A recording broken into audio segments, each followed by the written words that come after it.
नमस्कार। आजही आपल्या देशात अनेक शेतकरी हे कर्ज, हवामान आणि बाजारभावाच्या चिंतेतच दिवस काढताना दिसतो आहे। दिवसरात्र मेहनत करूनही त्याने पिकवलेल्या पिकाला योग्य मोबदला मिळेलच याची खात्री नसते। म्हणूनच आज कित्येक तरुण शेतीपासून दूर जाऊन नोकरी शोधण्यासाठी गावातून शहराकडे येताना दिसत आहेत।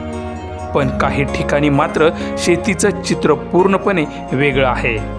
कॅनडात शेतकऱ्याकडे मोठमोठी शेतजमीन, आधुनिक तंत्रज्ञान, मोठे गोदाम, यंत्रसामुग्री आणि स्वतःचा व्यवसाय असतो।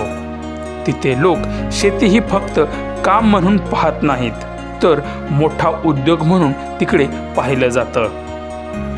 सकाळपासून संध्याकाळपर्यंत मेहनत असतेच, पण त्या मेहनतीला पैसा आणि चांगल्या सुविधा यांची जोड असते।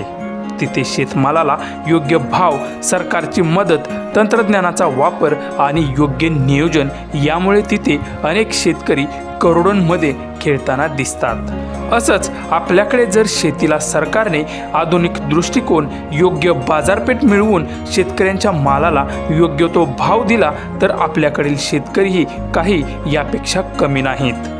कारण मेहनत आपल्या शेतकऱ्यांमध्ये आजही तितकीच आहे।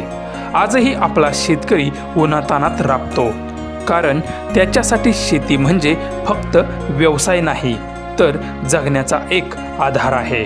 आजही शेतकरी दिवसरात्र एक करून शेती करतो, पण त्यांच्या मेहनतीला योग्य तो दर, स्थिर व्यवस्था आणि मजबूत आधार मिळणं गरजेचं आहे।